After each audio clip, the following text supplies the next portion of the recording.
Welcome back to Razmafsar TV. I'm really happy to have Bede back on board. Hi Bede, how are you? I'm well, thanks.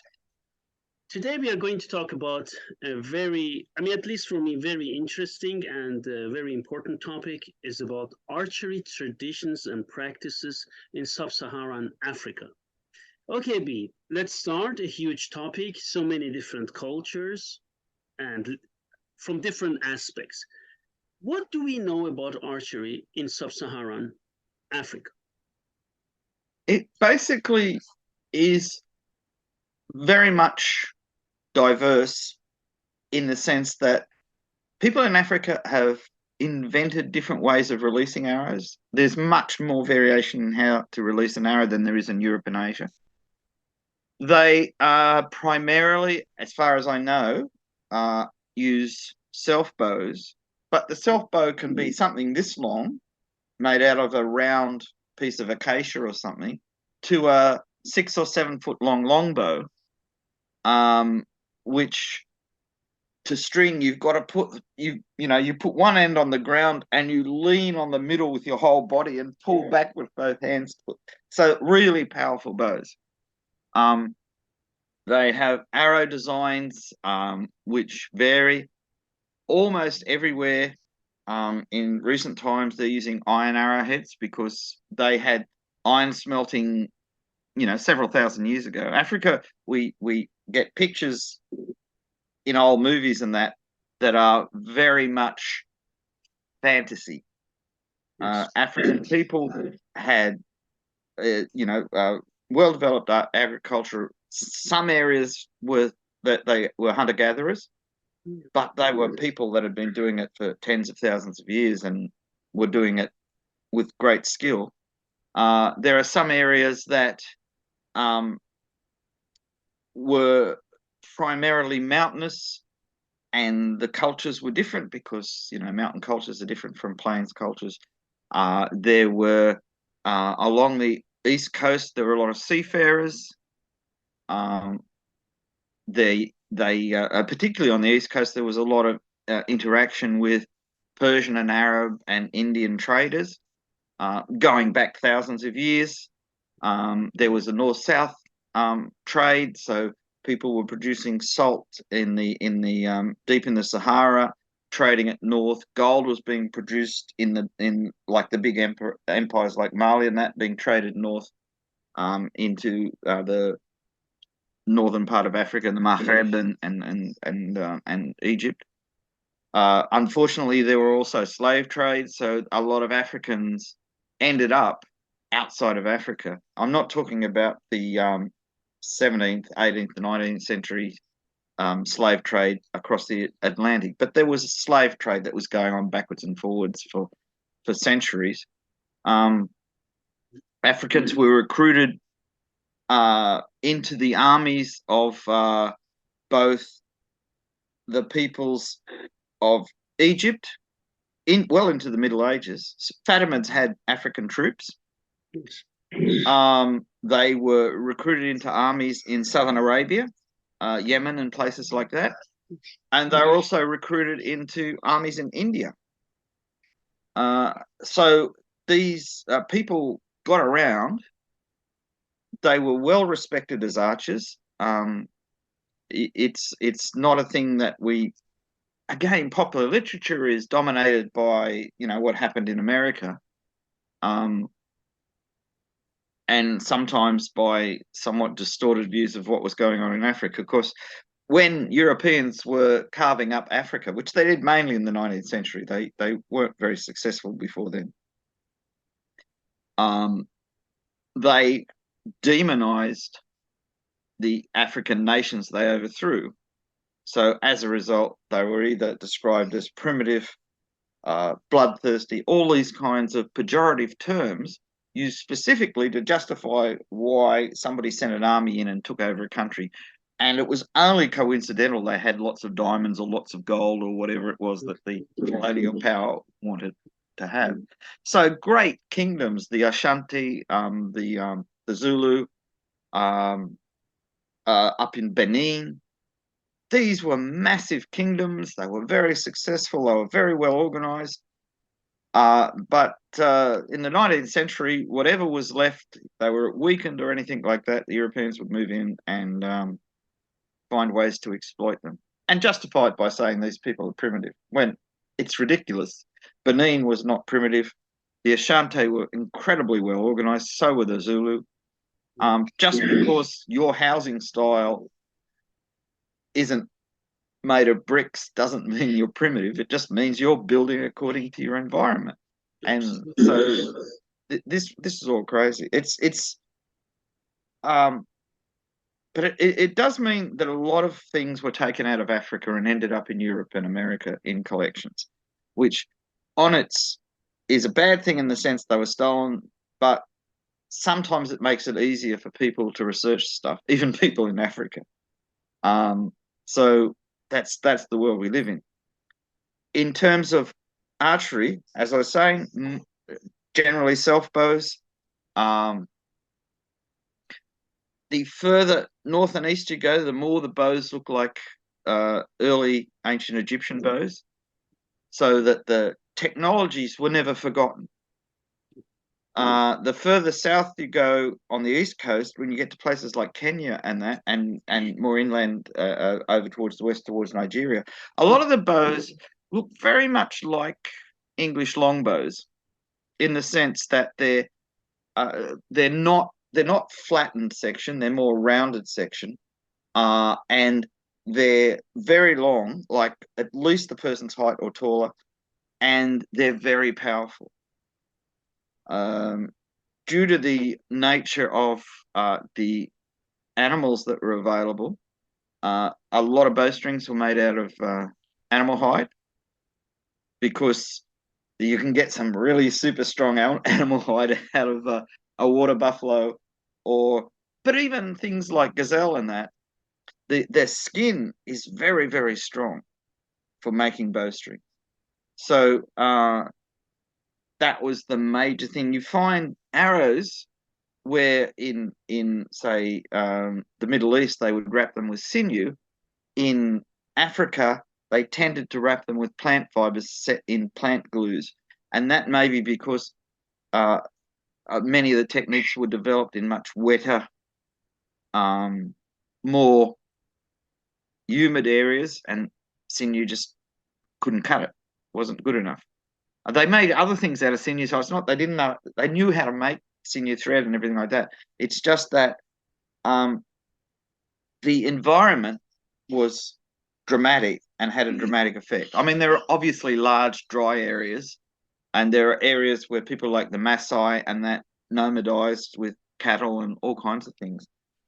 But the there were other barriers that meant that, for instance, south of the equator, there's a big zone that's dominated by the tsetse fly, which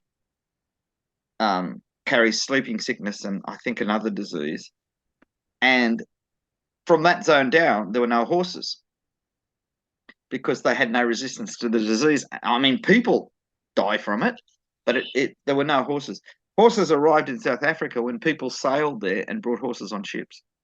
Nobody could drive horses from North Africa, where they're full of beautiful horses, to South Africa, because of the fact that as you went further south, there were these zones that just killed things off. So the majority of archery in the southern part of Africa was infantry archery, because there were such large herds of wild animals. Hunting was still prominent even among agricultural people, because like well, I mean, even in Europe, hunting was still prominent. But the major part of say the northern hemisphere's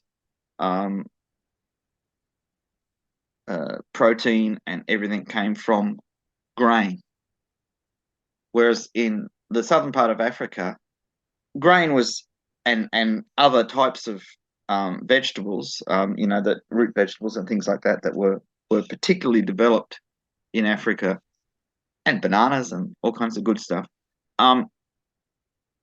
those were probably, I'm guessing here, but they were probably 80 to 90% of the diet, except if you were a Maasai and milk and blood was the major part of your diet. But there was still room for animals. And there were so many animals that it looked like a never-ending resource. So the result was people would hunt, they would bring back game, but predominantly food production was through agriculture, except, again, with small groups of people. Nomadic pastoralists like the Maasai, hunter-gatherers like the people in the Kalahari, the San, and people in really thick jungle where you couldn't grow anything. So the people that are often referred to in Western literature as pygmies, an unfortunate term from the Greek, but there were whole groups of people that lived, say, in the Yaturi forest and that were predominantly hunter-gatherers, gathering fruits and wild plants and hunting with bows, which they were quite good at. There's early film from the middle of the 20th century, sometimes showing people hunting, sometimes showing children practicing their archery and things like that. So it was a big part of normal life. Of course, as guns became cheaper, bows started to disappear. Yeah. So I mean,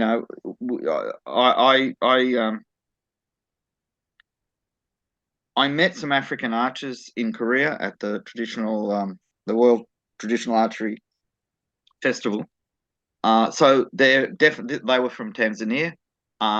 Definitely had a fully living tradition of traditional archery. They again using longbows. They had distinctive forms of archery for men and women. So and they had women in the team that came along and they demonstrated their archery. It was clear that people weren't doing it every day. It wasn't part of life anymore, but they kept the traditions, so they hadn't lost it. And the Archery Association in Tanzania was strongly supporting them and giving them an opportunity to demonstrate this overseas. It was very interesting to see. It was, I think, like what archery was like in the 18th century in England, where you'd go to somebody's lawn and you'd have a target and you'd shoot and everybody'd have a big dinner afterwards and a dance, and it was just a social thing. And I think it's in these areas, I think it's just a social thing now. In the places where people used to do big game hunting with archery, the cheapness of military guns has pretty much, why would you use a bow which requires strength and effort when you can just shoot a gun at something? Of course.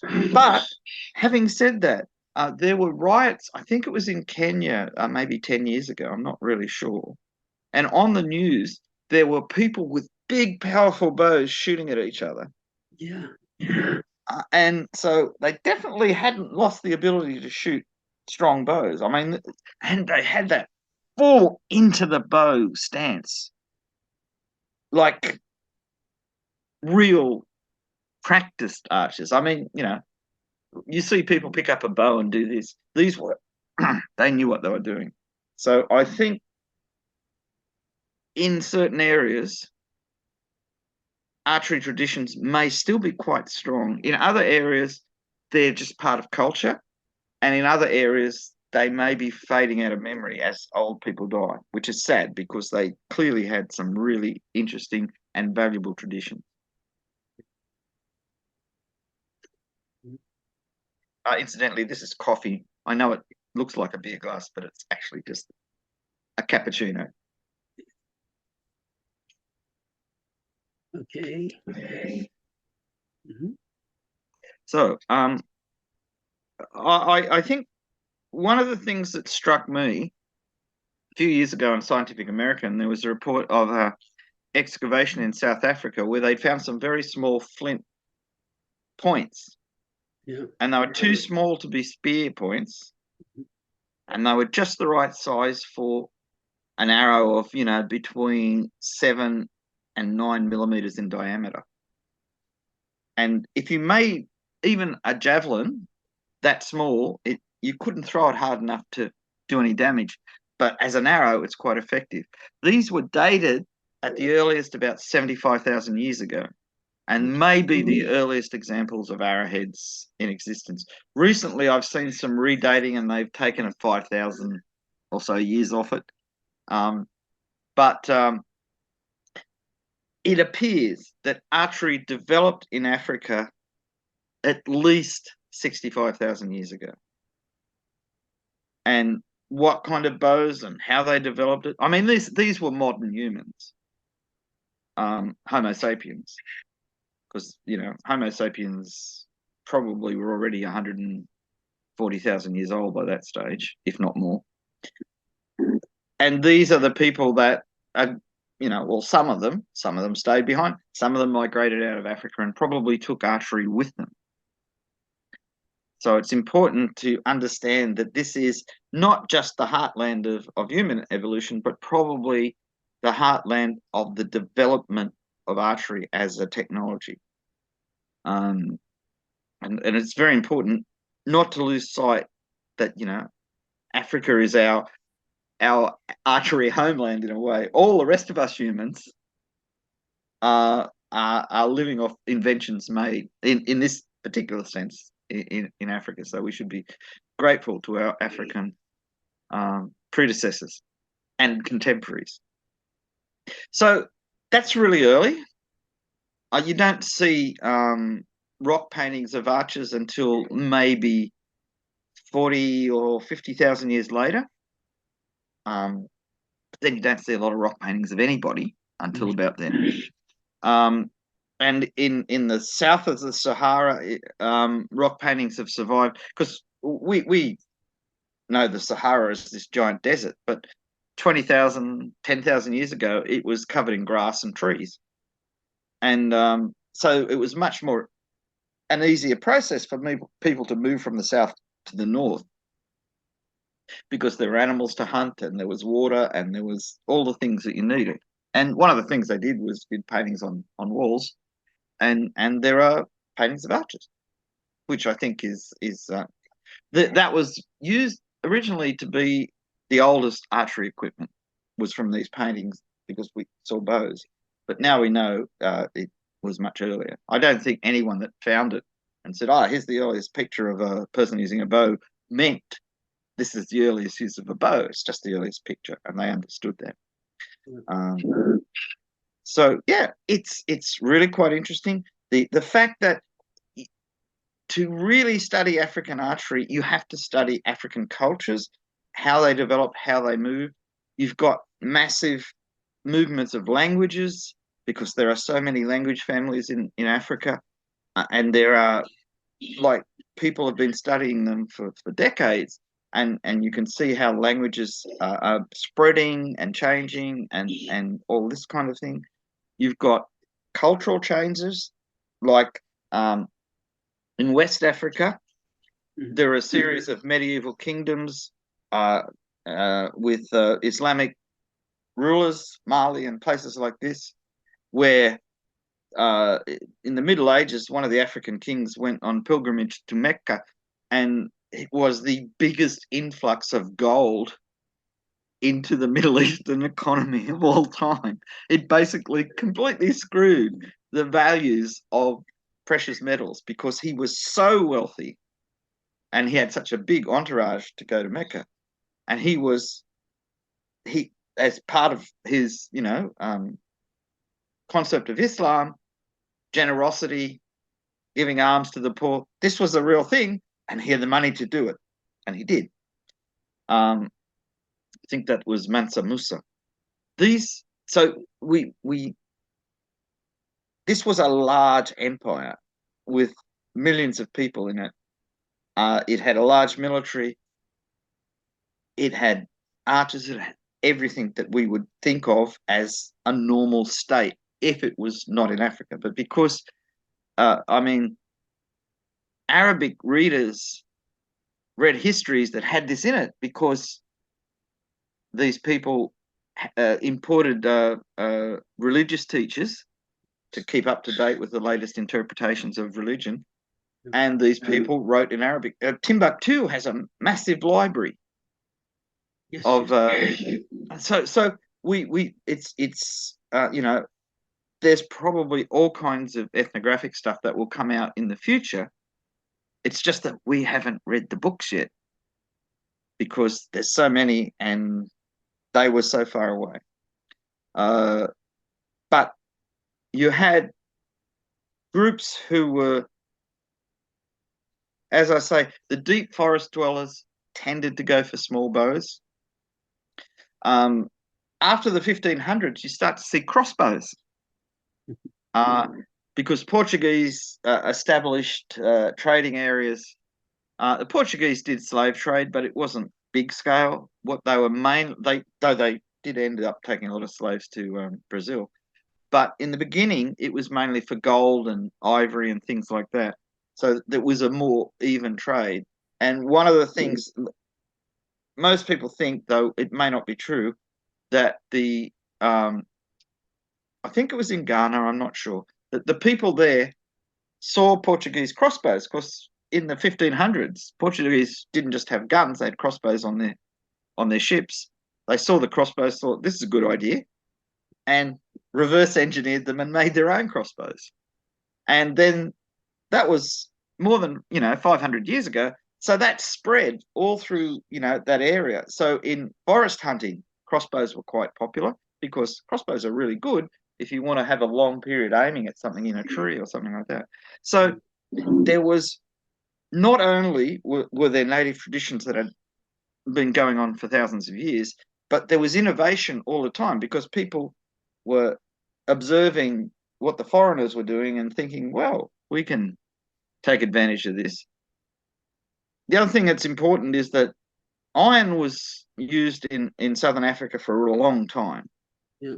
It wasn't like the Americas where metallurgy was basically bronze, copper, silver, and gold. They had never developed iron, and even in rich empires like the Aztec Empire, most weapons had no metal in them at all. In Peru, there was more use of metals, but still, it wasn't a major part of the technology. Africa is different. There was bronze working, there was iron working. So African arrowheads are sometimes particularly elaborate.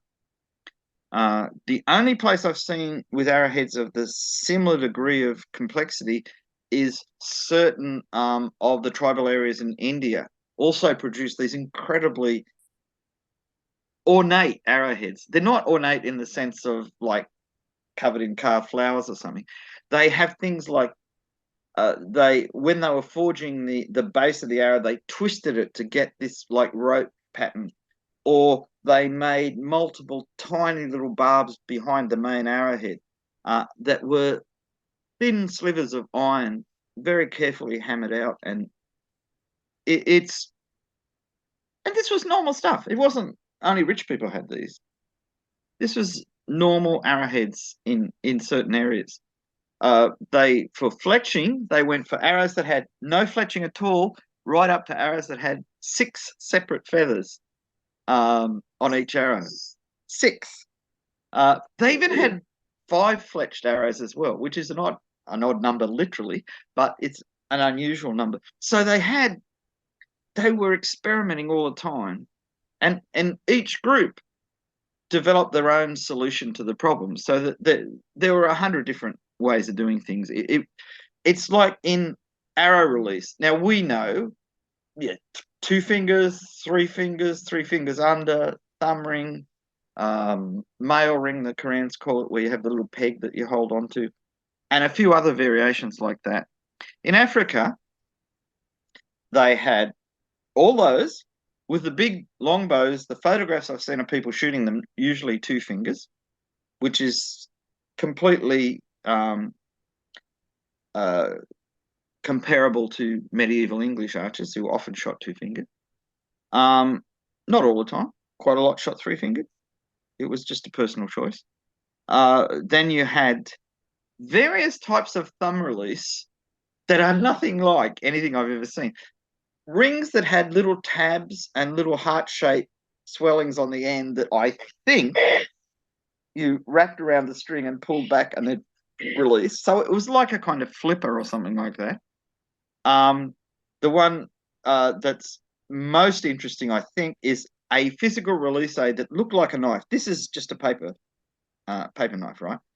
But you held it so the end of the handle, if it was a knife-shaped thing, was outside of your hand, and you hooked that over the string and stopped the string from sliding off with your thumb, drew back, and released by opening your thumb. There's various types of them. I almost owned one. A friend of mine in America sent me one, Dave, and the Australian Customs thought it was what they called in World War One a trench knife, which is a knuckle-guarded, short-bladed knife for fighting during the First World War. What it was just a piece of brass that did cover your knuckles, and it had a little knob for the string, and it had a little brass blade that possibly wouldn't have done any damage to anyone. Unfortunately, I really didn't want to go through the incredible amount of paperwork that it would have taken to get that given to me. So is it like trench knives are illegal in Australia? Yep. We've got all kinds of laws against odd things, and it would be cruel to say that they seem to be knee-jerk reactions to isolated incidents. I'm sure that the politicians thought about it deeply and came to the conclusion they wouldn't lose any votes if they did it, so they did it. This is why in my state, crossbows are banned. Exactly. I just don't understand. What is the difference between a trench knife and a knife? So, well, a trench knife is clearly a weapon, whereas an ordinary knife is a tool. Okay. And so they didn't like people carrying. And the other thing is, a trench knife often had knuckle dusters on it, and knuckle dusters were banned a long time ago because the only people who had knuckle dusters, aside from the police, in the old days, not now, were criminals. So therefore, you identified yourself as a criminal by owning this object. But yeah, we've got some very strange laws, and they're not even from state to state in Australia. So as I say, it would be nice if it was rationalised, but I don't think anyone is going to die because they can't own a crossbow or a trench knife, for that matter. I mean, it's sad that you can't own some things, but on the other hand, there's a lot of things you can do. Of course. But incidentally, the little knife projecting from the thing, according to the author that I was talking about the Bassa in Nigeria, and I'll give you his name in a minute because it's worthwhile that people get recognised for the work they do. They didn't use that knife to finish off opponents if they ran out of arrows and they had to defend themselves. So I personally could think of all kinds of problems you'd have with the guy standing next to you if you go, ha, and oh, but I'm pretty sure they knew the dangers and took all the necessary precautions. But as you can see, this is really inventive. That kind of release aid where you held something in your hand and trapped the string between a knob or something and the thumb was patented in America in the, I think it was the mid to late 1800s. Because it's in Klopsteg's book on Turkish archery, he talks about flight shooting aids and things like that, and one of them was one of these things. Now it wasn't copied from the African one because it had two little claws that fit round above and below the arrow nock, but it was the same principle, and it just goes to show that inventiveness is a natural part of archery. Not everything people invent are useful, but these obviously were, because I made a stick one once years ago and tried it, and it is actually quite easy to draw a heavy bow that way, and the release is very sharp. I think with practice you would only have to move your wrist a little bit, and you would get a very good release. It's possible that when people are talking about pinch draws and they're talking about heavy bows, that maybe they saw it at a distance and somebody was using something complicated. It's interesting also that some of the releases in America among Native Americans have similarities to some of the ones in Africa. So there's a lot of ways you can shoot an arrow. You can have a pinch grip. You can have a supported pinch grip where you put a couple of fingers on the string and pinch the base of the arrow at the same time, you can, up to 3 fingers sometimes. So these are what Morse called the primary pinch grip, secondary supporting finger, and tertiary releases when you have multiple supporting fingers. Now, these are old. They were used all over Africa, and they were used all over North and South America. So these are basic early archery techniques. They work. They still use the tertiary release in New Guinea. It's perfect for the flat bamboo bowstrings, and they can shoot quite heavy bows, and they're quite accurate. So, we think, oh, what we're using is the most advanced way of shooting. It isn't. It's just one of the advanced ways of shooting, and it's the one we know, and we do it really well, so we think we're really good, and we think it's really good. But you can train yourself to shoot almost any way if you're really interested. And I think some of these things should be practiced, just so they don't get forgotten. So they had different types of releases. They had different types. Okay, very good. And then mostly south bows, right? Do we know something, just as a last point, do we know something how they grasp the bow grip? Do we know that? Yeah, there's photographs on. You can go online on YouTube. There's a channel called Nomadic Architecture, and one of their videos is of bow making in an African village. Wow, okay. Right now, and they show you how the bows are made and how they hold them and everything like that. Their grips would be compatible. The way they grasp the bow, it would be compatible in many ways with English longbow archery, the old style. I'll just call up this photograph. I can't really show it to you because I don't have the technology. This is of I'm talking about a photograph of a Waliangulu archer. They were described as elephant poachers, rather unfortunately. And the way he's holding the bow, oh, that looks quite Assyrian. All right, I will just get a bow. It's not strung, but as usual, there's always bows in my house. So what he's doing, and I will just adjust this, he's got 2 fingers down, 2 fingers up, and the thumb up the side of the bow, and he's shooting on the left-hand side of the bow. I can't see what I'm doing, so I'll see if it looks right. Oh. So the arrow's there. Yeah. And so he's got a lot of control of where the bow is. And he's taking most of the pressure along the hand along there. So a very strong grip. This is only one. I mean, there's lots of others that people use. But yeah, quite interesting. I've seen people with what you basically call a hammer grip. They're just mostly. I call it a low wrist. Other people call it a high wrist. That's what I'm thinking of, the wrist. It's high when the hand is down. It's low when the hand is up. So most of them fall into that category. All of the photographs I've seen of African archers with heavy bows always have them set up the same way. They're shooting off their hand on the left-hand side of the bow if they're right-handed. The film I've seen of African archers is the same, and the archers I met were the same too. So if they walked into an English village at an archery competition, they'd fit in because virtually everything they were doing was the same as what was being done in Europe. In the areas where they're using the drawing aids, they would have really caused a bit of excitement to see something completely different.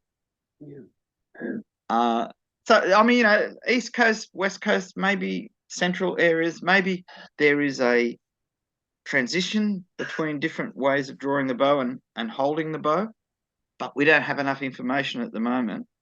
And I mean, it's people like Muhammad and his colleagues in Tanzania and people in other African states that can fill a gap because they've probably got relatives who remember shooting bows or who are still shooting bows in traditional forms. And this should all be documented. We shouldn't lose such a big part of world culture because, and one of the interesting things, I was many years ago, I was reading something on banking, and they said how the banking was very difficult in poorer African countries because no bank branches, communications, and things like that. But with the introduction of mobile phones, cell phones into the whole world, as they got cheaper and cheaper and cheaper, then banking was transferred onto cell phones. And all of a sudden, the economy started moving better because money was circulating. People could get credit, they could pay bills, and all that kind of stuff. The thing about cell phones is they all have cameras now, and there are literally millions of potential people in Africa who could be recording cultural stuff. Archery is a cultural thing. And I mean, there must be people still alive today that know everything about these traditions. And let's hope that this gets recorded because, as I said, archery was developed in Africa, right down south, and it's spread out through the whole world except for Australia until the British came here. And it's not these. I've said this before. I have to repeat it occasionally. Australian Aborigines knew about archery, and they would occasionally trade with people in New Guinea and get bows and arrows, and they bought them back as children's toys because they liked their spear throwers better, and their spear throwers work perfectly. So why would you change? So it's not, again, it's not. It's cultural choice. Some cultures like archery, other cultures like something else. And you have in North America and South America a progression from spear throwers to bows and arrows. And whereas in North America, not counting Central America in this case, I'm not talking about continents, just geographical divisions. In North America, spear throwers died out. The Aztecs were still using them. They were using bows. They were using spear throwers. South America, there are cultures where you use spear throwers for warfare and you use bows for hunting. So, that's it's cultural choice. But Africa really went the way of the bow in a big way. I'm sure that a really long time ago they had spear throwers, but for the last thousands and thousands of years, it's been mainly archery. They did have spears they threw, javelin type spears, but they also had archery everywhere. Okay, thank you very much, Bede. Is there anything you would like to add to our discussion today? Only that people with contacts in Africa who are interested in archery really go out there and find out things and write them down and video them and let the rest of the world find out how good some of these traditional practices are. Thank you very much, Pete. Thanks for being here. I wish you a nice day. Thank you.